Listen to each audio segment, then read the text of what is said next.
প্রিয় দর্শক, আসসালামু আলাইকুম। জীবন গল্পে আপনাদেরকে স্বাগতম জানিয়ে শুরু করছি আজকে নতুন একটি পর্ব।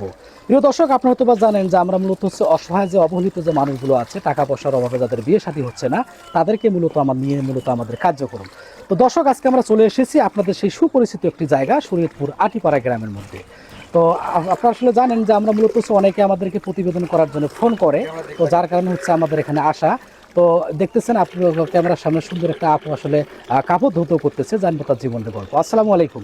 ওয়ালাইকুম আসসালাম। আপু কেমন আছেন? জি আলহামদুলিল্লাহ ভালো আছি। আপু, আসলে আপনাদের এই গ্রামটা অনেক মায়াবী একটি গ্রাম, বুঝছেন, যা আসলে আসার পর মুগ্ধ হয়ে গেলাম। অনেক আসলে এই ছোট ক্ষুদ্র ক্ষুদ্র বাসা, তার মধ্যে একবারে ভেতরে আপনার এই বাসাটি পড়েছে কিন্তু। তো আপু, মূলত প্রতিবেদনের জন্য ফোন করা হয়েছিল আমাদেরকে। জি তো এই কাপড় চোপড় ধৌত করতেছেন, এই অবস্থায় আসলে আসি ভিডিওটা শুট করলাম, মাফ করবেন। তো প্রিয় দর্শক, আপনারা হয়তো অনেকেই মন্তব্য করবেন যে আমরা তো ভিউ বাড়ানোর জন্য বিজনেসটা করতেছি, তা কিন্তু নয়। তো মূলত তার যে কষ্ট, যে জীবনের যে গল্প আছে, যা আমরা তুলে ধরবো আপনাদের সামনে। আসসালামু আলাইকুম। তো আপু কেমন আছেন? জি আলহামদুলিল্লাহ ভালো আছি। আপু, আপনার নাম কি? আমার নাম ঝর্ণা। ঝর্ণা। তো পূর্বে তো আপনাদের এই বাসার ঠিকানা আমি দিয়ে দিছি অলরেডি, তবুও আপনাদের কাছে আমি একটু জিজ্ঞাসা করবো, আপনাদের এই ফুল বাসার ঠিকানাটা একটু বলেন আপনার। আমার বাসা হচ্ছে শরীয়তপুর আটিপাড়া। আটিপাড়া। জি। তো আপু, মূলত বয়স কত? আমার বয়স 21। 21 বছর বয়স। জি। এই 21 বছর বয়স, আর আপনি কিন্তু দেখতে শুনতে বেশ মাশাআল্লাহ, কিন্তু ভালোভাবে আমি একটু দেখানোর যদি চেষ্টা করি, অনেক সুন্দর কিন্তু আপনি দেখতে শুনতে। তো আপনি এত দেখতে শুনতে ভালো, তা আসলে সমস্যা কি আপনার বিয়ে শাদী নিয়ে, একটু বলেন তো। কারণ হচ্ছে আমার বাবা নেই, আমার ভাই নেই, আমার আমার মা আছে। তো আমার যদি বড় ভাই থাকতো তো উনি গার্জেনে আমাকে বিয়ে দিতে পারতো। কারণ আমার বাবাও নেই, কারণ বাবা মারা গেছে, মা বৃদ্ধ হয়েছে, অন্যের বাসায় কাজ করে, তো যৌতুকের জন্য আমার মা বিয়ে দিতে পারতেছে না। মূলত হচ্ছে আপনাদের এই সংসারটা চলতেছে কিভাবে? আমার মা অন্যের বাসায় কাজ করে। মা মানুষের হচ্ছে বাসায়। অন্যের বাসা বাড়িতে কাজ করে সংসারটা জি চালাচ্ছে, তাই তো? জি। তো আপু, মানে আপনি আপনার যে দায়িত্ব নেবে, হ্যাঁ, যে দায়িত্ব আপনার নেবে, তার বয়স কিরকম হতে হবে, সে দেখতে কিরকম হতে হবে, একটু বলেন তো আমাদেরকে।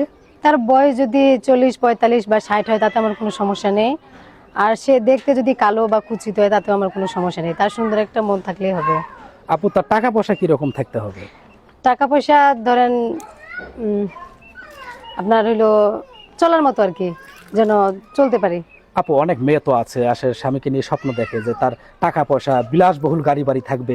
আপনার কি স্বপ্ন আছে? আমার স্বপ্ন হচ্ছে আমি আমার স্বামীর সাথে হজ করতে যাব। আর আমার গাড়ি বাড়ি এগুলা কিছুই লাগবে না, টাকা পয়সা আমার কিছু লাগবে না। আমার লাগবে শুধু আমার স্বামীর ভালোবাসা। সে আমাকে ভালোবাসবে, আমি তাকে ভালোবাসবো। অসংখ্য ধন্যবাদ আপু, আসলে আপনার কথা শুনে আমি মুগ্ধ হলাম। প্রিয় দর্শক, আপুটির অসহায়ত্বের কথা শুনে যদি কোনো ভাই আপুর এই অসহায়ত্বের এবং দুঃখের কথাগুলো যে আপু আলোচনা করলো, যদি কোনো ভাই আপুটির দায়িত্ব নিতে চান, হয়তো বা আপু কোনো যৌতুক দিতে পারবে না, তবে আপু চাচ্ছে যে ভালো সুন্দর একজন মনের মানুষ। তো আপুগুলো দেখতে কিন্তু বেশ মাশাআল্লাহ, আপুর কথা বলার যে বচনভঙ্গি সম্পূর্ণ কিন্তু ভিন্ন রকম। তো আপুর সব কিছু জেনে যদি আপুকে কেউ দায়িত্ব নিতে চান, ইতিপূর্বে স্ক্রিনে একটি নাম্বার দেখতে পাচ্ছেন, এই নাম্বারে আপনারা যদি যোগাযোগ করেন, এই নাম্বার ইমো এবং হোয়াটসঅ্যাপ দুটো আছে, আপনারা এই নাম্বারে যোগাযোগ করলে আমরা আপুর সঙ্গে কথা বলে দেওয়ার চেষ্টা করব। অযথা কেউ ফোন কল দিয়ে বিরক্ত করবেন না, সকলেই ভালো থাকবেন, সুস্থ থাকবেন, সকলের দীর্ঘায়ু কামনা করতেছি।